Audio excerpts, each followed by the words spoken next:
ध्यानयोगिता अपश्यनो तमेव देवीं सर्वगुणैर्निर्गुणाम्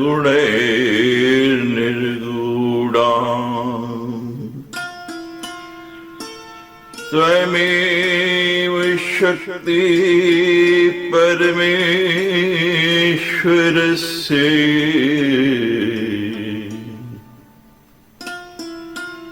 मां पाहि सर्वेश्वरे मोक्षदात्री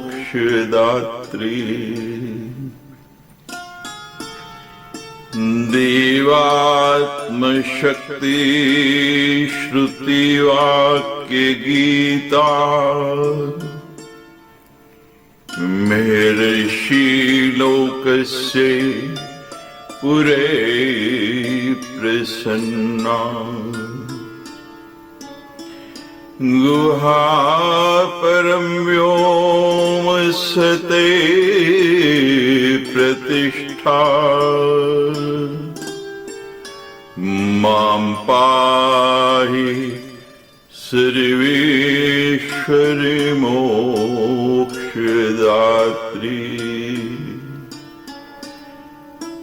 पराशि शक्ति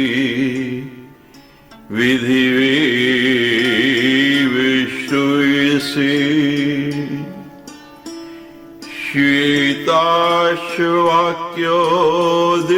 श्वेताश्वाक्योदितदेवी दुर्गे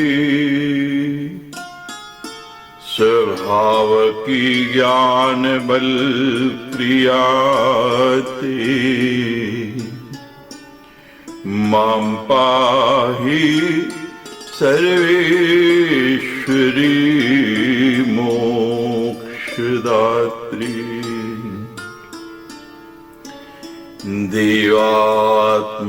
देवात्मशब्देन शिवात्मभूता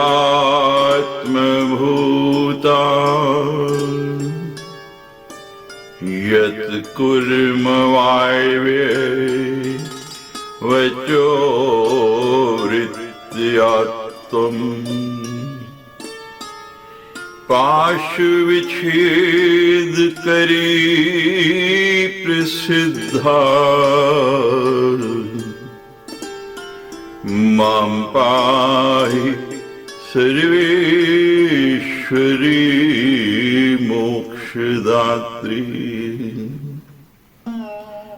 तं ब्रह्मपुच्छा विविधा मयूरी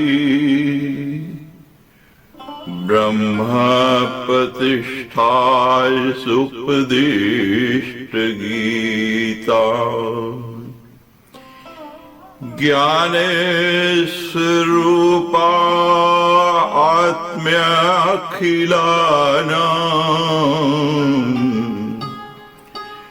मां पाहि सर्वेश्वरि मोक्षदात्री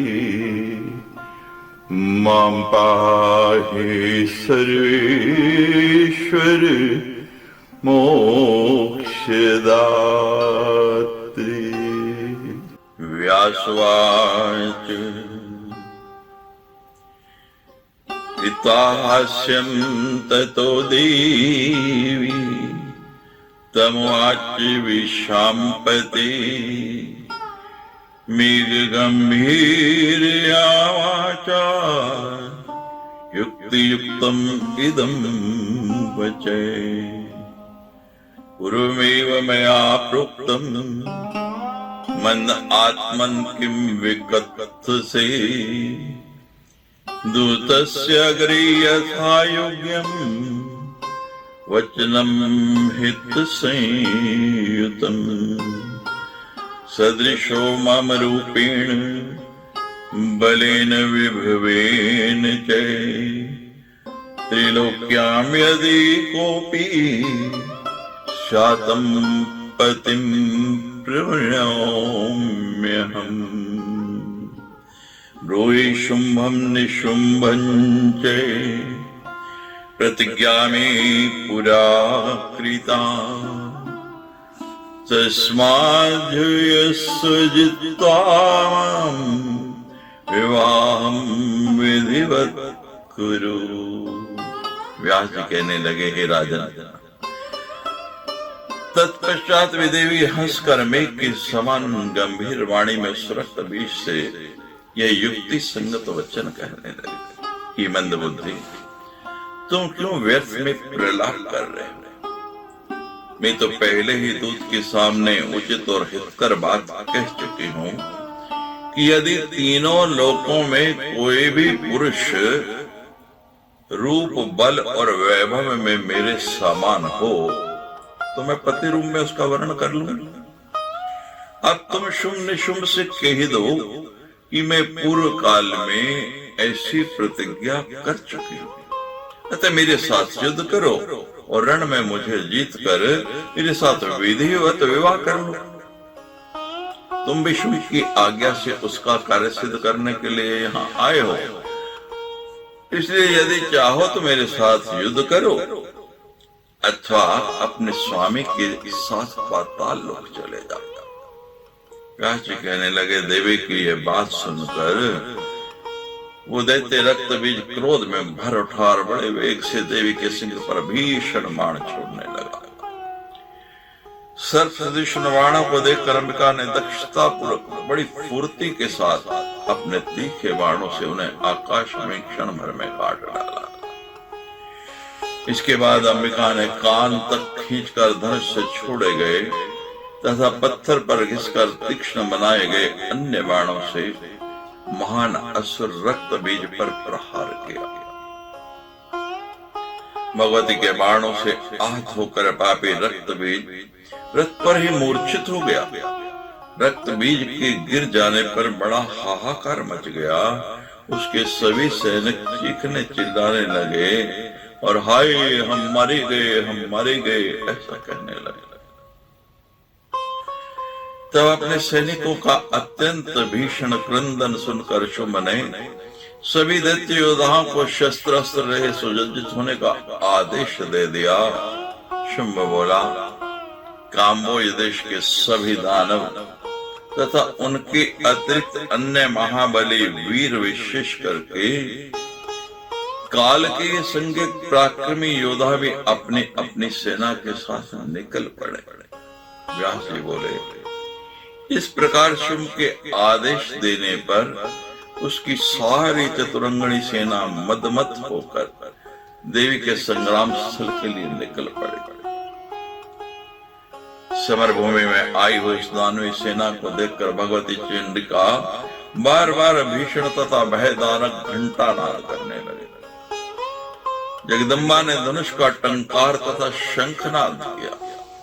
उस नाद के होते ही भगवती काली भी अपना मुख फैलाकर घोर ध्वनि करने लगे। उस भयंकर शब्द को सुनकर भगवती का वाहन बलशाली सिंह भी अद्भुत भय उत्पन्न करता हुआ बड़ी जोर जोर का गर्जन करने लगा। वे निनाद सुनकर सभी दैत्य क्रोध के मारे बौखला उठे और वे उस महाबली दैत्य सारे के सारे मिलकर देवी पर अस्त्र छोड़ने लगे। सर्वे चक्षुर्पुरस्त्राणि देवी प्रति महाबला तस्मिन् वायति युद्धे दारुणे लोमहर्षणे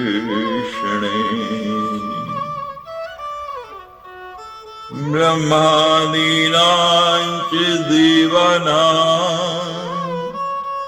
शक्त्यै चण्डिकां ययुः यस्य देवस्य यद्रूपं यथा भूषणवाहनम्।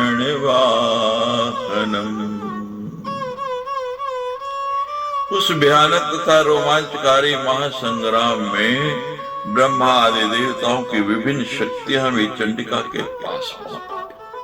जिस देवता का जैसा रूप भूषण तथा वाहन था, ठीक उसी प्रकार के रूप, भाषण तथा वाहन से युक्त होकर सभी देवियां रण क्षेत्र में एक साथ पहुंच गई।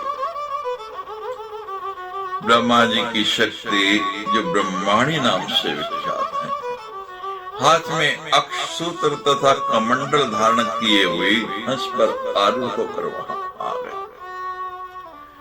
आगतया ब्रह्मणे शक्ति ब्रह्मणे दीपति श्रुता विष्णु गरुडारूढ़ा शंख चक्र गदाधरा पद्महस्ता समायाता पीतांबर विभूषिता शांकरी तुरिशारूढ़ा त्रिशूले वरधारिणी अर्धचंद्राधरा देवी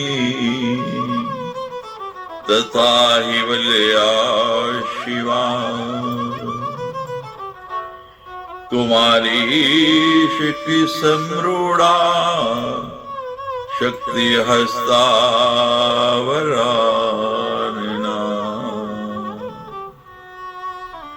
भगवान विष्णु की शक्ति वैष्णवी गरुड़ पर सवार होकर रणभूमि में आई। वे पीतांबर से विभूषित थे तथा उन्होंने हाथों में शंख चक्र गदा पद्म धारण कर रखा था। शंकर की शक्ति भगवती शिवा बेल पर स्वहर होकर हाथ में उत्तम त्रिशूल लिए, मस्तक पर अर्धचंद्र धारण किए तथा सर्पों के हाथों में कंगन पहने हुए वहां पर उपस्थित हो गए। भगवान कार्तिक के समान ही रूप धारण करके सुंदर मुखवती, सुंदर मुख वाले भगवती कुमारी युद्ध की इच्छा से हाथों में शक्ति धारण करके मयूर पर आरूढ़ होकर वाली युद्ध कामा समायाता कार्तिके स्वरूपणी इंद्राणी सुष्टु वदना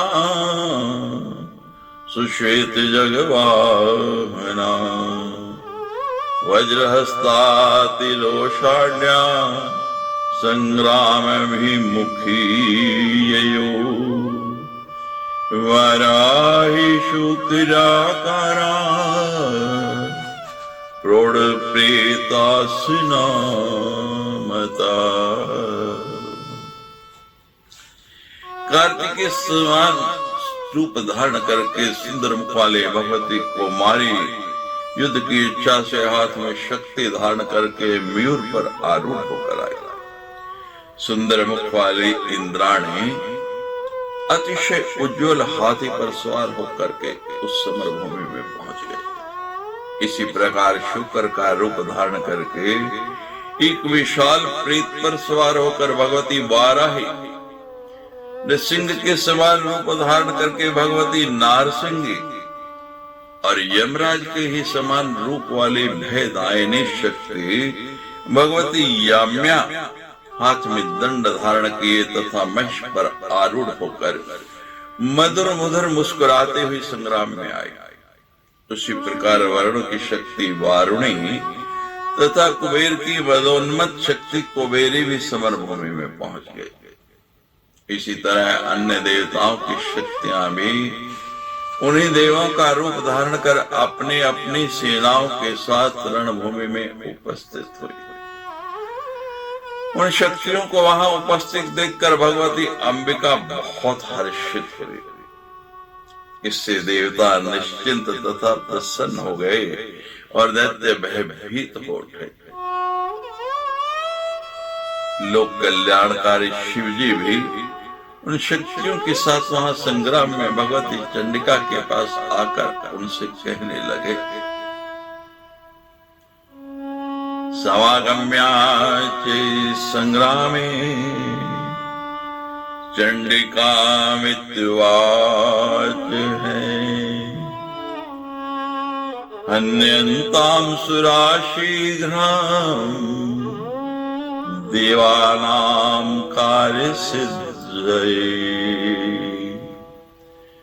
निशुम्भं चैव शुम्भं ये अन्ये दानवा स्थिता हत्वा दैत्यबलं सर्वं चित्वा च निर्भयं जगत। देवताओं की कार्य सिद्धि के लिए हे देवी, आप शुंभ निशुंभ तथा अन्य जो भी दानव उपस्थित है उन सब का वध कर दीजिए। साथ ही सारी असुर सेना का संहार करके और इस प्रकार संसार को भय मुक्त करके ये समस्त शक्तियां अपने अपने स्थानों को चली जाए। आप यह कार्य संपन्न करें जिससे देवता यज्ञ भाग पाने लगे। ब्राह्मण निर्भय होकर के यज्ञ आदि मंगल कार्यों में तत्पर हो जाए। सभी स्थावर जंगम प्राणी संतुष्ट हो जाए। सब प्रकार के उपद्रव और अकाल आदि आपदाएं समाप्त हो जाएं। प्राणिनः सन्तु संतुष्टा सर्वे स्थावर जंगमा शमं यान्ति तथोत्पत्ता इत्यस्य तथा पुनः। मेघ समय पर वृष्टि करे और कृषि लोगों के लिए अधिक फल देने वाले। घना काले प्रवशन्तो कृषिर्बहु फलायथा एवं ब्रूति देवेशे शंकरे शंकरे। चंडिकाया शरीरातु निर्गता शक्तिर्दूता भीषणाति प्रचंडा चे शिवा शतनिदादिनी।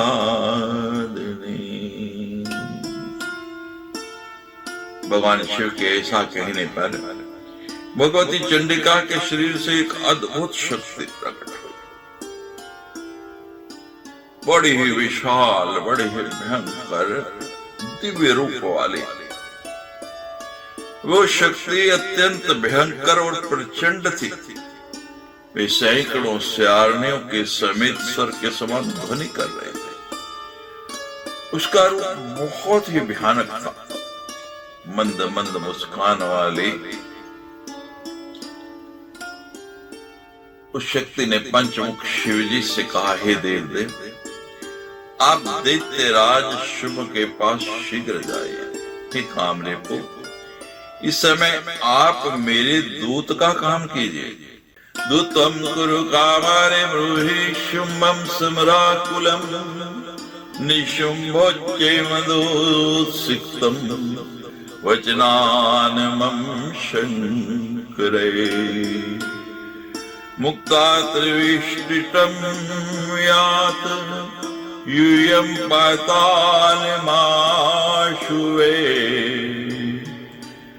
देवा स्वर्गे सुखं यान्तु तुराराट ससन् शुभम्। प्राप्नोतु त्रिदिवं स्थानं यज्ञे भांशांश्च देवता जीविते इच्छा च युष्माकम् यदि स्यातु महातरा। हे शंकर, काम पीड़ित शुंभ तथा मदोन्मत निशुंभ से मेरे शब्दों में कह दीजिए, तुम सब लोग तत्काल स्वर्ग से त्याग करके पाताल लोक चले जाओ, जिससे देवगण सुखपूर्वक स्वर्ग में प्रविष्ट हो सके और इंद्र को स्वर्ग लोक तथा अपना उत्तम इंद्रासन पुनः प्राप्त हो जाए। साथ ही साथ सभी देवताओं को उनके यज्ञ का भाग पुनः मिलने लगे। यदि तुम लोगों की जीवित रहने की इच्छा बलवती है तो तुम लोग बहुत शीघ्र पाताल लोक चले जाओ, जहां दानव लोग रहते हैं, अथवा अपने बल का आश्रय लेकर यदि तुम सब युद्ध की इच्छा रखते हो तो मरने के लिए यहाँ मेरे सामने सम्रांगण में आ जाओ, जिससे मेरी सियार ने तुम लोगों को कच्चे मांस को खा खा करके तृप्त हो जाएगा। व्यास व्यास जी कहते हैं, चंडिका का यह वचन सुनकर शिव अपनी सभा में बैठे हुए दैत्यराजों के पास जाकर शीघ्र कहने लगे, हे राजन, राजन दूत माया स्त्री पुरांत करो हरे, तत्सकाश मिहाया तो हितम कर्तुम तवाखिलम, त्यक्ता सर्गम तथा भूमिम यूयम गच्छत सत्वरम। हे राजन, मैं त्रिपुरासुर का संहार करने वाला महादेव हूँ। अंबिका का दूत बनकर मैं इस समय तुम्हारा संपूर्ण हित करने के लिए यहाँ तुम्हारे पास आया। देवी ने कहलाया है कि तुम लोग स्वर्ग तथा भूलोक त्याग कर शीघ्र पाताल लोक चले जाओ, जहाँ प्रहलाद तथा बलवानों में श्रेष्ठ राजा बलि रहते। अथवा यदि मरने की इच्छा है तो तुरंत सामने आ जाओ, मैं तुम सबको संग्राम में शीघ्र ही मार डालूंगा। तुम लोगों के कल्याण के लिए महारानी अंबिका ने ऐसा कहा है। इति दैत्यावरान देवी वाक्यम पीयूष सन्निभम, हितकृच्छा वै त्वासे प्रत्यायातस्य शूलभृत्, ये आसो प्रेरिते शुंभ दूतत्वे दानवान् प्रति, शिवदूतिति विख्याता जातात भुवने खिले। व्यास जी ने कहा, भगवती का यह अमृत तुल्य कल्याणकारी संदेश उन प्रधान दैत्यों को सुनाकर शूलधारी भगवान शंकर लौट आए। भगवती अंबिका ने शिव का दूत बनाकर दानवों के पास भेजा था, अतः वे संपूर्ण लोकों में शिवदूती इस नाम से विख्यात था। शंकर जी के मुख से कहे गए भगवती के इस दुष्कर संगीत को सुनते ही वे दैत्य भी कवच धारण करके तथा हाथों में शस्त्र लेकर शीघ्र युद्ध के लिए निकल पड़े।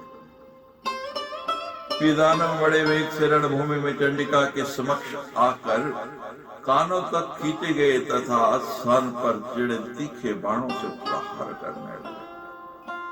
भगवती कालिका त्रिशूल गदा और शक्ति से दानवों को विदीर्ण करते हुए उनका भक्षण करते हुए युद्ध में विचरने लगे। भगवती ब्रह्माणी युद्ध भूमि में अपने कमंडल के जल के प्रक्षेप मात्र से उन महाबली दानवों को प्राण शून्य कर देते थे। जिस जिस दैत्य पर वो अपने कमंडल से निकाल कर जल छिड़कते, वो दानव वहीं प्राण छोड़ करके वहीं पर ढेर हो जाता। वृषभ पर विराजमान भगवती माहेश्वरी अपने त्रिशूल से रणदानवों पर बड़े वेग से प्रहार करती और उन्हें मार मार कर भगा। भगवती वैष्णवी गदा तथा चक्र के प्रहार से दानों को निष्प्राण तथा सिर विहीन कर डालती। इंद्र की शक्ति देवी इंद्री ऐरावत हाथी की सूंड की चोट से पीड़ित बड़े बड़े दैत्यों को अपने वज्र का प्रहार करके भूतल पर गिरा देती। देवी वाराही कुपित होकर अपने तुंड तथा भयंकर दाढ़ों के प्रहार से सैकड़ों दैत्यों और दानवों को भी मार डालती। देवी नारसिंह अपने तीक्ष्ण नखों से बड़े बड़े दैत्यों को फाड़ कर खाते हुए रणभूमि में विचर रही थी और बार बार गर्जना कर रही थी। शिवदूती अट्टहास है पात्यामास भूतले, सांशखारात चामुंडा कालिका चितरान्विता। शिवदूती अपने अट्टहास से ही दैत्यों को धराशाही कर देते थे और चामुंडा तथा कालिका बड़ी शीघ्रता से उन्हें खाने लगते थे। शिकी संस्था च कुमारी कर्णाकृष्ट शिलाशिते, निजगान रणे शत्रुन दियानम चेहिताय। मयूर पर विराजमान भगवती कौमारी देवताओं के कल्याण के लिए कानों तक खींचे गए तथा पत्थर पर तेज किए हुए तीक्ष्ण किए हुए बाणों से शत्रुओं का संहार करने लगे। भगवती वारुणी सम्रांगण में दैत्यों को अपने पाश में बांधकर उन्हें छेद करके एक के ऊपर कर्ण से गिरा देते और वे निष्प्राण हो जाते। इस प्रकार उन मातृशक्तियों के प्रयास से दानवों की वह ओजस्विनी तथा पराक्रमी सेना युद्ध भूमि में तहस नहस होकर भाग खड़ी। उस सेना रूपी समुद्र में बड़े बड़े जोर से रोने और चिल्लाने की ध्वनि होने लगी। देवी के गणों के ऊपर देवता पुष्पों की वर्षा करने लगे। तच्छुत्रानंदम घोरम जय शब्दम चेदानवा रक्त बीजस्को पाशु दृष्ट्वा दैत्यन पलायिता गर्जमानं तथा देवन वीक्ष्य दैत्यो महाबलः रक्तबीजस्तु तेजस्वी ऋणम्यायो तदा सायुधो रथ संविष्टः कुर्वन्ति जया शब्दमद्भुतम् आजगाम तदा देवी क्रोधरक्ते क्षणोदते। दानवों की भयंकर चीख पुकार देवताओं की जय ध्वनि सुनकर रक्तबीज बहुत कुपित हो।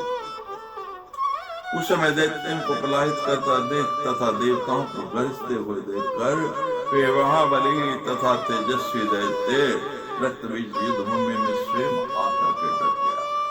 वे आयुधों से सुसज्जित होकर रथ पर सवार था और प्रत्यंचा की मधुर टंकार करता हुआ क्रोध के मारे आंखें लाल किए हुए युद्ध के लिए देवी के सम्मुख आ गया। इति श्रीमद्देवी भागवती महापुराणे अष्टादशसहस्रयां संहितायां पंचम स्कंदे रक्तबीजेन दिव्यायुधवर्णं नाम अष्टविंशो अध्याय।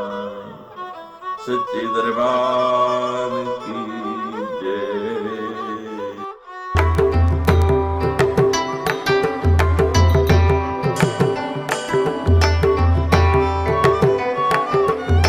सुवाच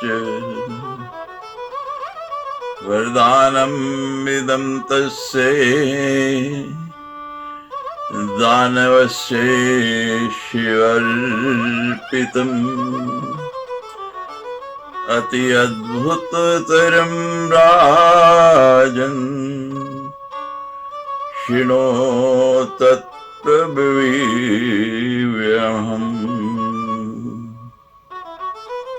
व्यास जी कहते हे राजन, किसी समय शंकर जी ने उस दानव रक्त बीज को ये बड़ा ही अद्भुत वर दे डाला था, उसे मैं बता रहा हूं, आप सुनिए। तस्य देहाद्र रक्त बिंदु यदा पतति भूतले समुत्पतन्ते दैत्या तद्रूपा तत्पराक्रमा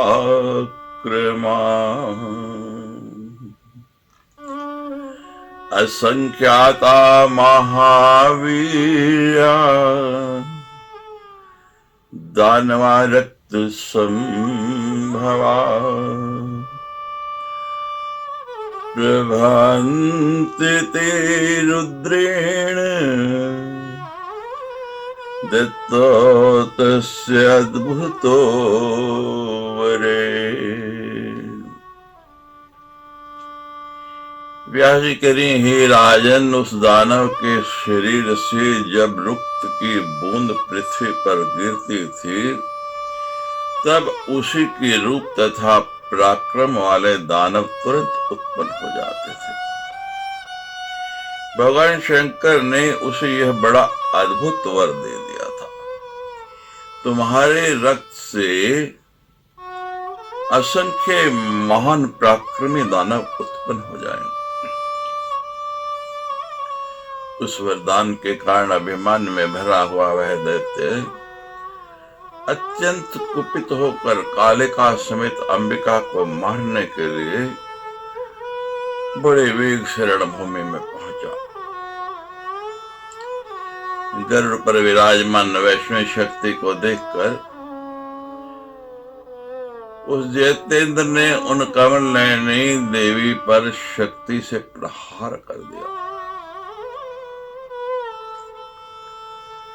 तब उस शक्तिशाली वैष्णव शक्ति ने अपनी गदा से उस प्रहार को विफल कर दिया और अपने चक्र से महान असुर रक्त बीज पर आघात किया।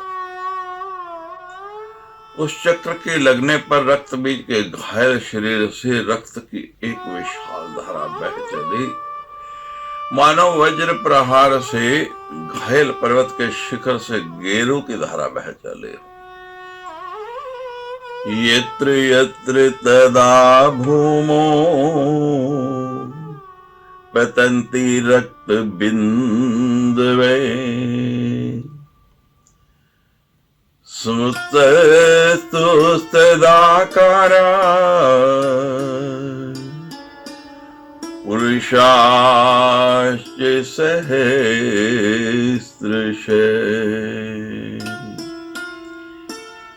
पृथ्वी तल पर जहां जहां रक्त की बूंदें गिरती थी, वहां वहां उसी के समान आकार वाले हजारों पुरुष उत्पन्न हो जाते थे।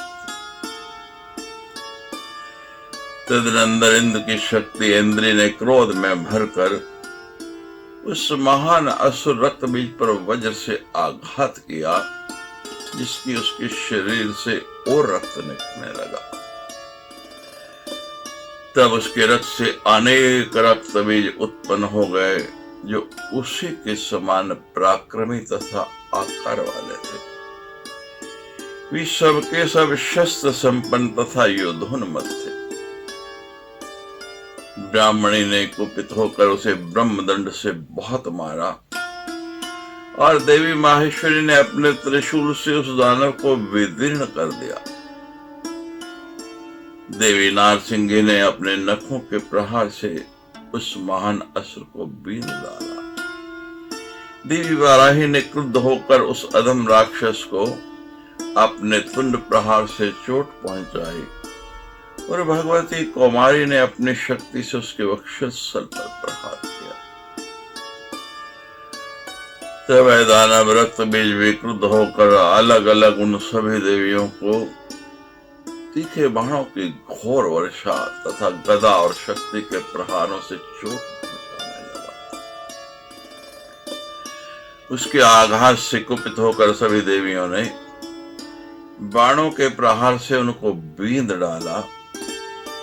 भगवती चंडिका ने अपने तीक्ष्ण बाणों से उसके शस्त्रों को काट डाला और अत्यंत कुपित होकर वे अन्य बाणों से उस दानव को मारने लगे। तस्यै देहाच सुस्राव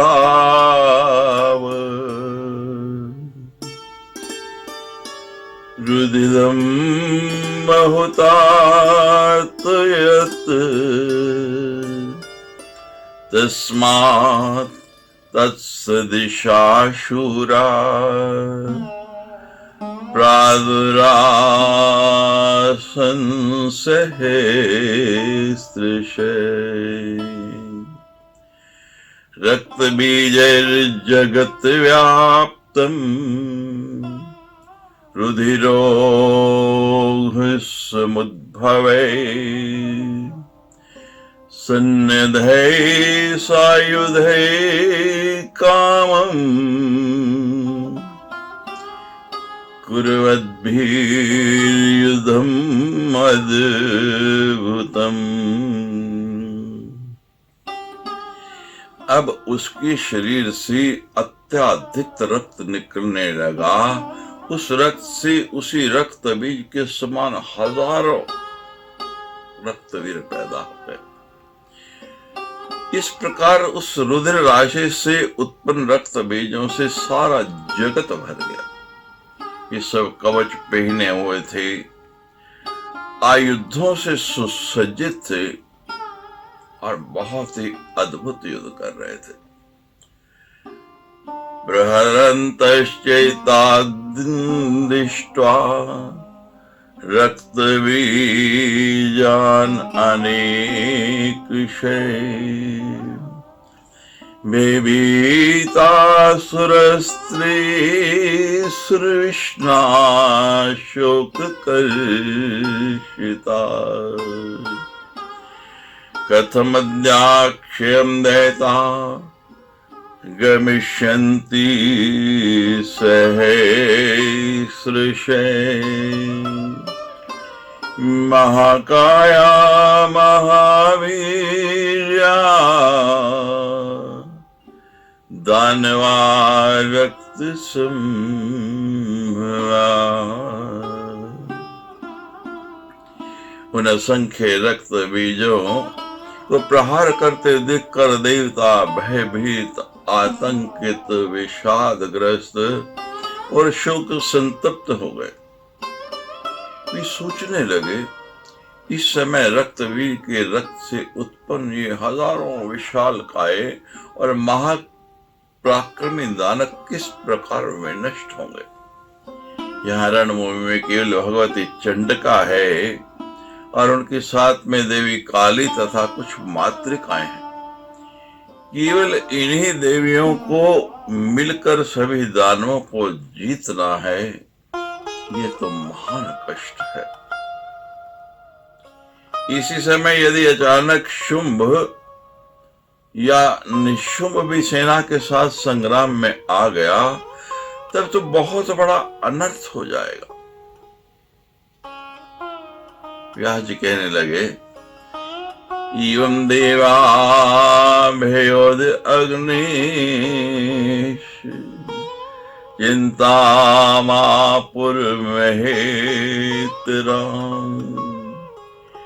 यदा तदाम्बिका प्राहा कालिं कमलिलोचना।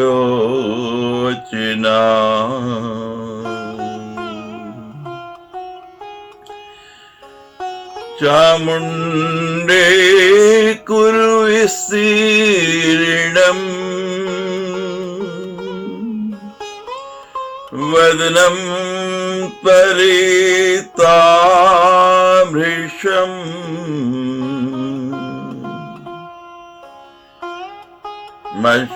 मत्स्यस्त्रपाति सम्भूतम् रुद्रम पिब सत्वरा। व्यास जी कहते हैं, हे राजन, इस प्रकार जब सभी देवता भय से व्याकुल होकर अत्यधिक चिंतित हो उठे, तब भगवती अंबिका ने कमल सदृश नेत्रों वाली काली से कहा, हे चामुंडी, तुम शीघ्रता पूर्वक अपना मुख पूर्ण रूप से फैला दो।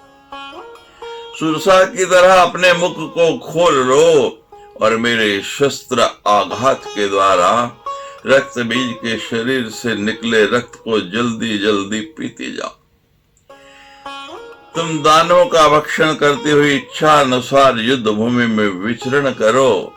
मैं तीक्ष्ण बाणों, गदा, तलवार तथा मूसलों से इन दैत्यों को मार डालूंगा। तथा कुरु विशालाक्षी पानम तद्रुधिरस्य च बिंदुमात्रं यथा भूम्यं न पदेदपि साम्प्रतम् भक्ष्यमाणा तदा दैत्या न चोत्पश्यन्ति च आपरे एवमेषां क्षयो नूनम् भविष्यति न च अन्यथा। ही विशाल नयनों वाली, तुम इस प्रकार से इस दैत्य के रुधिर का पान करो जिससे कि अब एक भी बूंद जरा सा भी रक्त भूमि पर ना गिरने पाए। तब इस सन से भक्षण किए जाने पर दूसरे दानव उत्पन्न नहीं हो सकेंगे। इस प्रकार उन दैत्यों का नाश अवश्य हो जाएगा। इसके अतिरिक्त दूसरा कोई भी उपाय नहीं है। जब मैं इस दैत्य को मारूं, तब तुम शत्रु संहार रूपी इस कार्य में प्रयत्नशील होकर सारा का सारा रक्त पीती हुई शीघ्रता पूर्वक इसका भक्षण कर जाना। इस पर दैत्य वध करके स्वर्ग का सारा राज्य इंद्र को देकर हम सब आनंद पूर्वक यहाँ से चली जाएंगे। व्यास जी कहते हैं, भगवती अंबिका के ऐसा कहने पर प्रचंड पराक्रम वाली देवी चामुंडा रक्त बीज के शरीर से निकले हुए समस्त रुधिर का पान करने लगी, उसको पीने लगी। जगदम्बा खड़ग तथा मूसल से उस दैत्य को मारने लगी और किशोदरी चामुंडा उसके शरीर के कटे हुए अंगों का भक्षण करने लगे। जब वह रक्त बीज भी कुपित होकर गदा के प्रहारों से चामुंडा को घायल करने लगा, फिर भी वे शीघ्रता पूर्वक उसका रुधिर पीती रही और उसका भक्षण करती रही। उस दैत्य के रुधिर से उत्पन्न हुए अन्य जो भी महाबली और क्रूर रक्त बीज थे, उन्हें भी चामुंडा ने मार डाला। वे देवी उनका रक्त पी गई और उन सबको खा गई। कृत्रिमा भक्षिता सर्वे यस्तु स्वाभाविको सुरे सोपि प्रपातितो हत्वा खड्गेनाति विखंडित।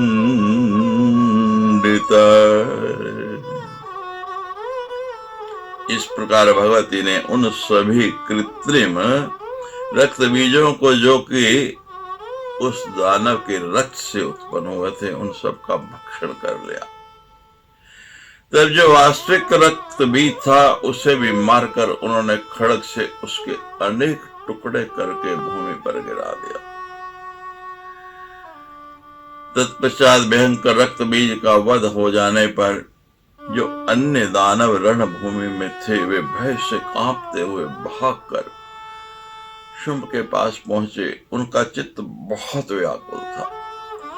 उनके शरीर रुधिर से लथपथ, ये शस्त्र विहीन हो गए थे और अचेत से हो गए थे। वे हाय हाय हाय हाय ऐसा पुकारते हुए शुंभ से कहने लगे, हे राजन, अंबिका ने उस रक्त बीज को मार डाला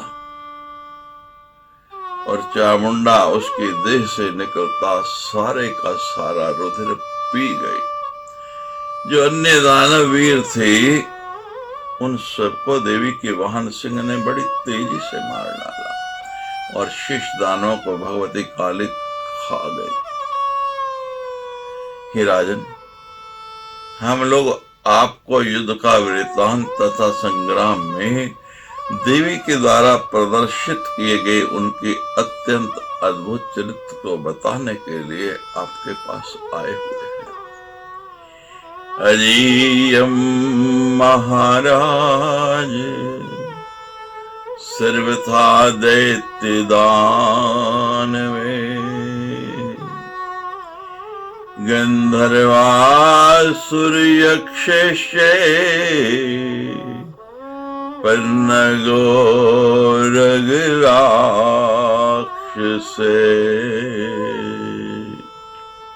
ये महाराज, यह देवी दैत्य दानव गंधर्व असुर यक्ष पन्नग उरग और राक्षस, इन सभी से सर्वथा अजय है। अन्या तत्रागता दिव्य इंद्राणी प्रमुखा भृशम् युध्यमान महाराज वाहिनीर आयुधयुता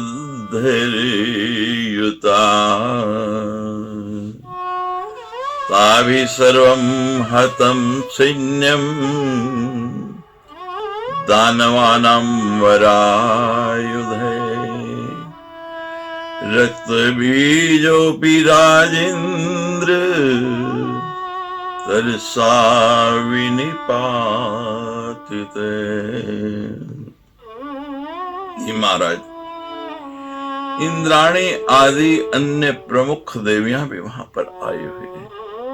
वे अपने अपने वाहनों पर सवार होकर नानाविध आयुध धारण करके घोर युद्ध कर रहे हैं। हे राजेंद्र, उन देवियों ने अपने उत्तम अस्त्रों से दानवों की सारी सेना का विध्वंस कर डाला और रक्त बीज को भी बड़े शीघ्रता से मार दिया। एकापि दुस्सहा देवी किं पुनैताभिरन्विता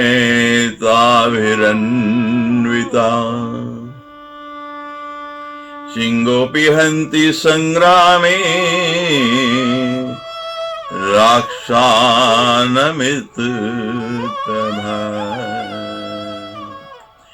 एकमात्र देवी अंबिका ही हम लोगों के लिए असह्य थी, और फिर जब वह उन देवियों के साथ होगी तब कहना है क्या। असीम तेज वाला उनका वाहन सिंह भी संग्राम में राक्षसों का वध कर रहा है। अतएव मंत्रियों के साथ विचार विमर्श करके जो उचित हो, जो आपको अच्छा लगे वो कीजिए। इसके साथ शत्रुता उचित नहीं है, अपितु संधि कर लेना ही सुखदायक हो। यह आश्चर्य है कि एक स्त्री राक्षसों का संहार कर रही है, रक्त बीज भी मार डाला गया, देवी चामुंडा उसका सारा रक्त भी पी गई। ही नृप, अंबिका ने संग्राम में अन्य दैत्यों को मार डाला और देवी चामुंडा उनका सारा मांस खा गई। वरम पाताल गमनम तस्या सेवात्वरा नैतु युद्धम महाराज कार्य अंबिकया सह नारी प्रकृता येषा दिवकारार्थ साधनी मायेयं प्रबला देवी शप्यन्ति यमुत्थिता।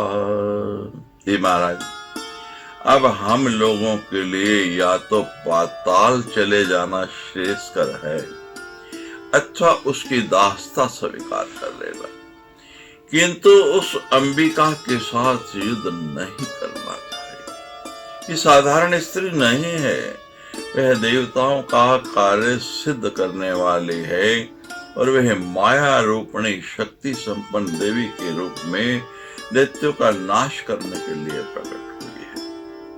व्यास जी कहते हैं, उन सेवकों की यह यथार्थ बात सुनकर काल से मोहित तथा मरने के लिए उद्यत वह कांपते हुए होठों वाला शुभ उनसे कहने लगा,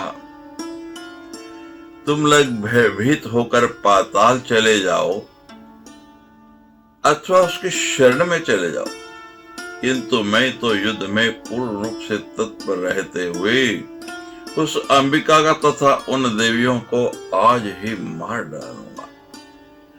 रणभूमि में सभी देवताओं को जीतकर तथा विशाल राज्य का भोग करके भला एक स्त्री के वश से व्याकुल होकर मैं पाताल में क्यों चला जाऊं।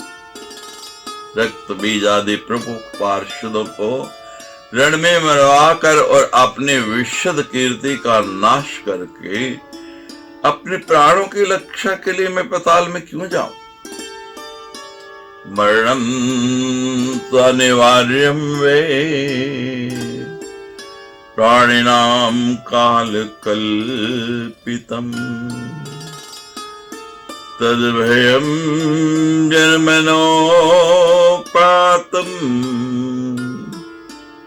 त्यजेत् को दुर्लभम यश। काल के द्वारा निर्धारित प्राणियों की मृत्यु तो अनिवार्य है। जन्म के साथ ही मृत्यु का भय प्राणी के साथ लग जाता है। तब भला कौन बुद्धिमान व्यक्ति दुर्लभ यश का त्याग कर सकता है? हे निशुंभ, मैं रथ पर सवार होकर युद्ध भूमि में जाऊंगा और उसे मार कर ही वापस आऊंगा, और यदि मैं उसे मार नहीं सका तो फिर वापस नहीं लौटूंगा। हे वीर, तुम भी सेना साथ में लेकर चलो और युद्ध में मेरे सहायक बनो। वहां अपने तीक्ष्ण बाणों से मारकर तुम उस स्त्री को शीघ्र ही यमलोक में पहुंचा दो। शुंभ की बात सुनकर के निशुंभ कहने लगा, मैं अभी युद्ध क्षेत्र में जाकर दुष्ट कालिका को मार डालूंगा और उस अंबिका को लेकर शीघ्र ही आपके पास आऊंगा। ही राजेंद्र, आप उस बेचारी के विषय में चिंता मत कीजिए। कहां वह एक साधारण स्त्री और कहां पूरे विश्व को अपने वश में कर लेने वाला मेरा बाहुबल। हे भाई, आप इस भारी चिंता को छोड़कर सर्वोत्तम सुखों का उपभोग कीजिए। मैं आदर की पात्र उस मानने को अवश्य ही ले आऊंगा। हे राजन, मेरे रहते युद्ध क्षेत्र में आपका जाना उचित नहीं है। आपका कार्य सिद्ध करने के लिए मैं वहां जाकर विजयश्री अवश्य ही प्राप्त करूंगा। व्यास जी कहते हैं, इत्युक्त्वा महातरम ज्येष्ठम कनीयान बलगर्विते रथमास्थायी विपुलम सन्नधे सुबलामृत जिगाम तरसा तूर्णम संगरे कृत मंगले संस्तुतो बंदी सुतेश सायुधेश परेश करे। व्यास जी कहते हैं, बड़े भाई शुंभ से ऐसा कहकर अपने बल पर अभिमान रखने वाले छोटे भाई निशुंभ ने कवच धारण कर लिया और अपनी सेना साथ में लेकर एक विशाल रथ पर आरूढ़ होकर स्वयं अनेक विधि आयुध लेकर वह पूरी तैयारी के साथ बड़ी तेजी से तुरंत युद्ध भूमि की ओर चल पड़ा। उस समय मंगलाचार किया जा रहा था और बंदी जन तथा चारण उसका यशोगान कर रहे थे। इति श्रीमद्देवी भागवती महापुराणे अष्टादश सहस्त्रम संहितायां पंचम स्कंधे दिव्यास्य युद्ध करणाय निशुंभ प्रयाणम नाम 29 अध्याय। सच्ची दरबार की जय।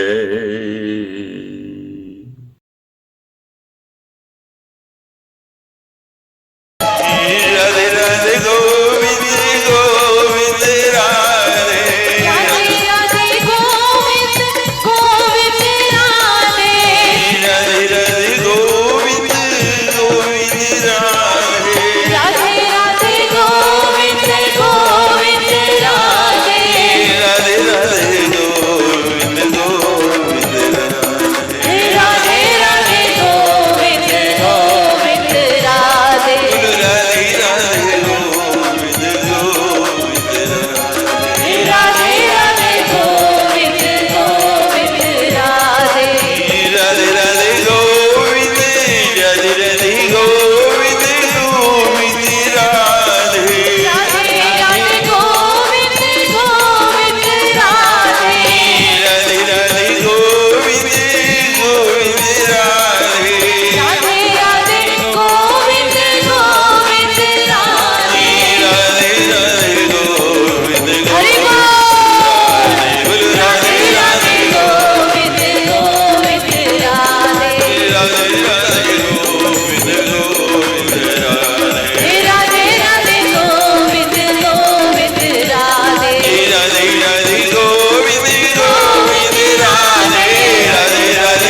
राधे